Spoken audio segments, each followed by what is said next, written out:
sama teman-teman gue tuh semuanya lari ke tenda dan gue itu coba istirahat. Halo guys, jumpa sama gue di kanal YouTube terbaru di Kisah Misteri.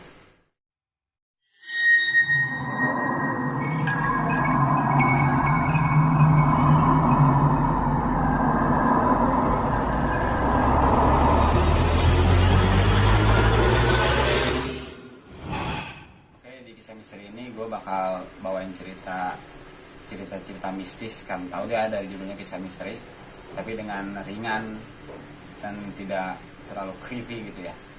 Nah, tapi sebelum itu kalian jangan lupa ya untuk membantu perkembangan channel ini, silahkan di subscribe, di komen dan like dan share, oke? Gue tunggu dia jadi mistikus dunia, oke?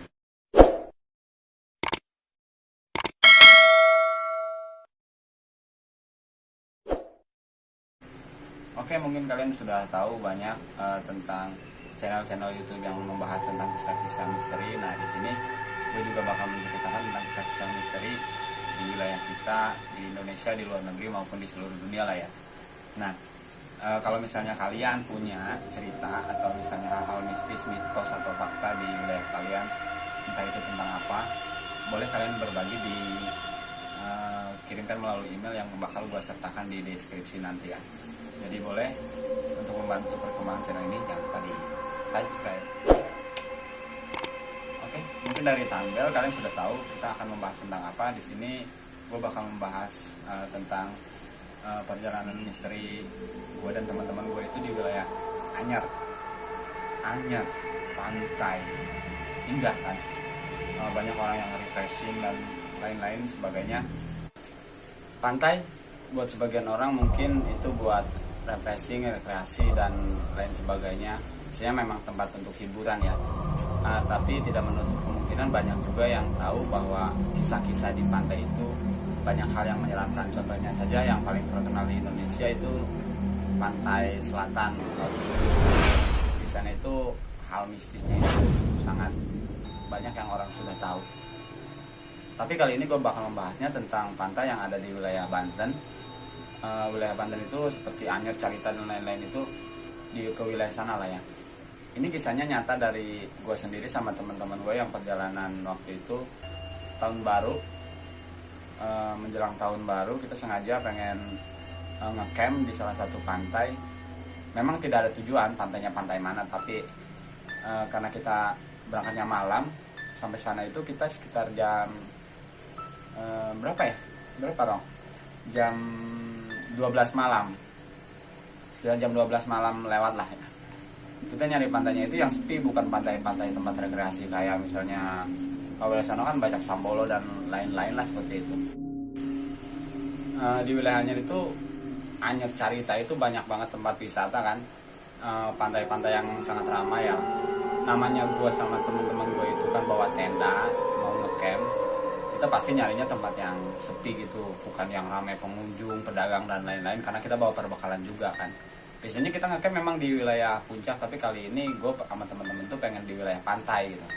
Nah, gue kan tinggalnya di Tangerang juga, dekat gitu, jadi kalau misalnya ke wilayah Banten sana nggak terlalu jauh lah, perjalanan 2-3 jam itu pun santai gitu. Kalau mau buru-buru ya bisa cepat. Kita naik motor semuanya, kita ada sekitar 4 motor lah.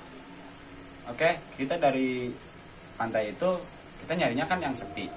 Nah, kita udah sampai di tempat yang ramai banget itu jam 12 lewat lah ya, udah hampir jam 1-an. Kita ada salah satu pantai yang ramai banget pengunjung, tadinya mau masuk tapi mikir lagi kita gimana gitu, mau mendirikan tenda segala macam gitu. Jadi kayaknya kurang seru aja gitu. Jadi ada di sebelumnya itu kita balik lagi mundur. Ada salah satu pantai yang sepi banget, nggak ada pengunjung, nggak dapat jauh dari keramaian pula gitu. Tapi tempatnya bagus. Mungkin kalian yang biasa ke pantai tahu lah. Di daerah pantai itu kalau misalnya sebelum ke pantai mana gitu, melihat di tinggi-tinggi itu pasti banyak banget pantai-pantai yang bagus, tapi tidak ada yang berkunjung atau apa gitu, kosong. Nah itu bukan kosong ya, ada pepohonan banyak, pohon kelapa dan lain-lain, pendopo juga ada, gazebo gitu. Bahkan ada gerbang masuk sama rumah pemilik mungkin ya, kayak warung gitulah di dalam. Nah kita memutuskan untuk masuk situ. oke lah kita masuk. Di gerbang masuknya itu nggak ada orang. Nah kita kan masuk terus ke rumahnya itu yang kayak warung itu. Di situ ada bapak-bapak itu mempersilahkan kita masuk. Ya udah kata dia, bayar parkir aja. Kita kan nanya harga segala macam, berapa per motor atau per orang. Kata dia ya udah bayar parkir aja. Dan ini sekarang atau besok? Kata dia besok aja. Kalian boleh pakai pendopo segala macam, free gitu. Jadi free gitu. Oh happy dong kita kan, namanya mau ngecamp, bawa uang juga cuma berapa gitu. Ya udahlah kita mendirikan tenda segala macam itu sampai jam 1-an lewat mungkin ya, karena gua nggak lihat jam juga. Udah tuh ya, kita waktu itu mendirikan tenda pinggir pantai. Udah selesai segala macam, kita bawa gitar segala macam, gitaran, masak air biar matang, masak air segala macam, masak mie dan lain-lain. Karena di warung atau rumah si penjaga itu yang si bapak-bapak tadi itu nggak jualan apa-apa gitu, kosong aja. Tapi cuma ada lampu mah, toilet juga ada, cuma gelap. Kalau mau kencing atau lain-lain cowok kita ya udahlah ya, di bawah pohon juga bisa. Ada yang di pendopo segala macam. Kita gitaran aja terus. Udah sampai malam banget di situ. Masih ngobrol, bercanda, nyanyi-nyanyi, tawa ketiwi, berisik lah ya. Dan di situ nggak ada orang, cuma gua doang dengan 8 orang itu.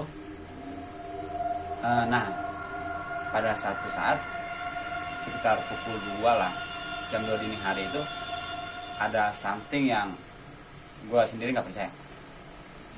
Gue melihat ada api di sebelah kiri gue. Di situ lapangan itu kan lapangan gua, jadi ada di bawah pohon itu ada api gede banget itu kayak orang lagi bakar sampah jam 2 malam.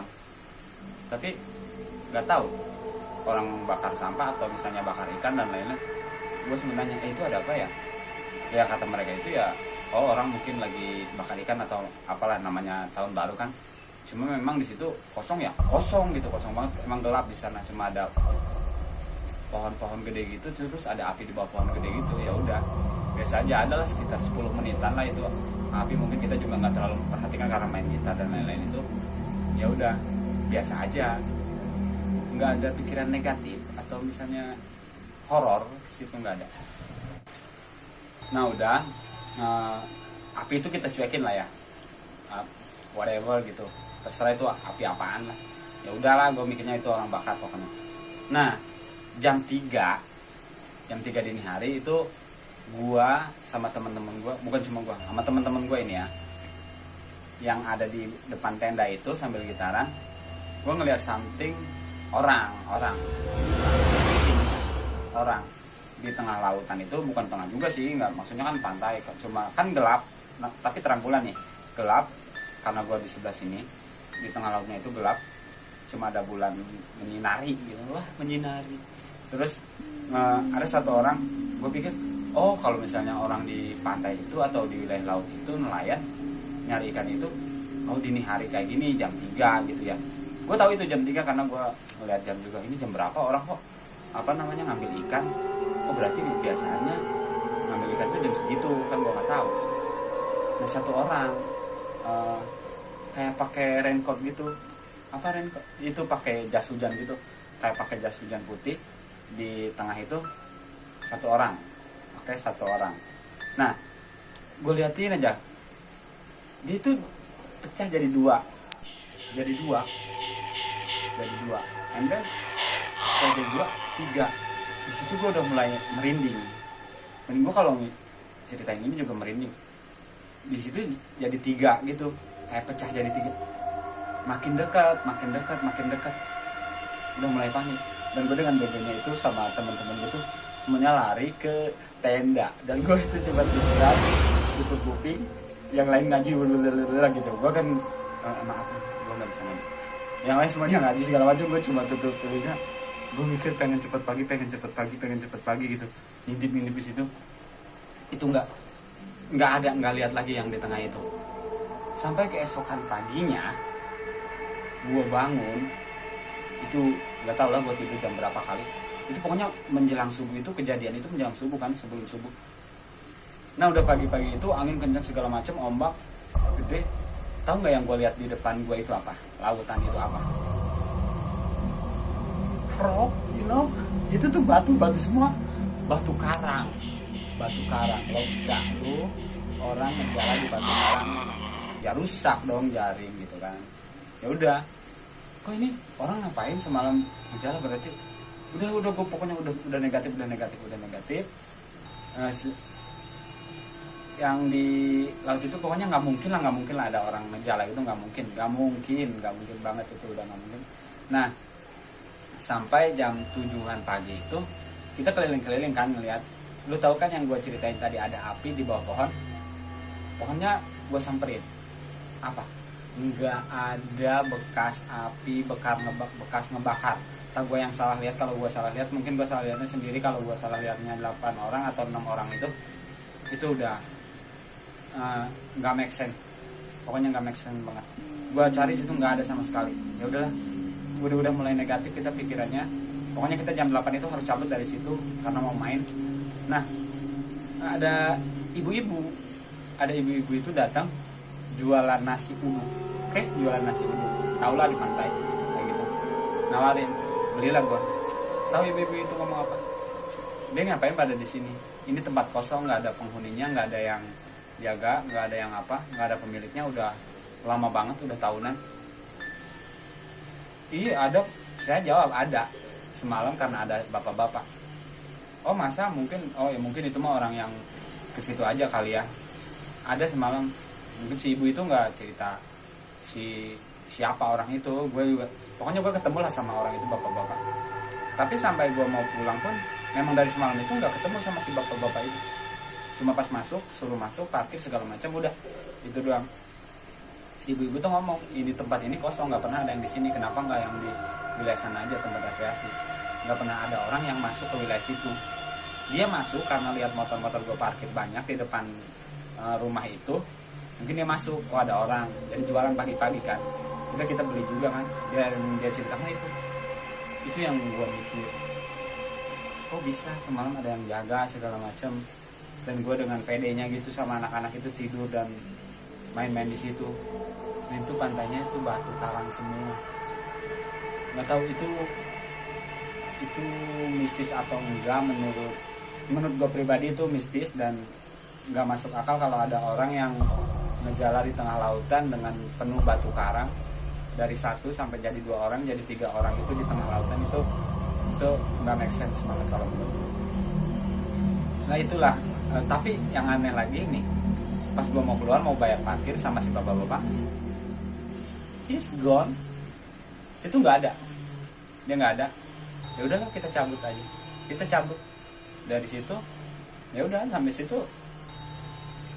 gue nggak bakalan pernah ke situ lagi. Dan gue tahu hal mistis di lautan itu ada. Dan gue nggak tahu ya, mungkin ada di antara kalian yang bapaknya nelayan atau anak nelayan, emang jam 3 malam itu suka ngejala atau gimana. Mungkin gue yang salah, itu mungkin cuma penglihatan kita aja. Mungkin benar ada orang ngejala, cuma secara logika ya, kalau ngejala di batu karang itu ngejala apa gitu. Oke guys, mungkin itu baru cerita pembuka dari gue. Ini cuma simple aja. Mungkin nanti kalau kalian punya cerita yang lebih menarik, menyeramkan misalnya, yang di wilayah kalian sendiri, boleh kamu berbagi di email saja. Nanti biar gue bacakan dan gue ceritakan ulang di story di channel ini. Oke, sampai sini aja mungkin pembahasan untuk kali ini. Jadi jangan pernah menyepelekan dunia lain, karena dunia lain itu ada, dunia mistis itu ada. Dan gue pun pernah mengalami beberapa kali. Dan ya, yang penting kita tetap percaya sama adanya hal itu, dan pasti harus percaya adanya Tuhan. Oke, see you.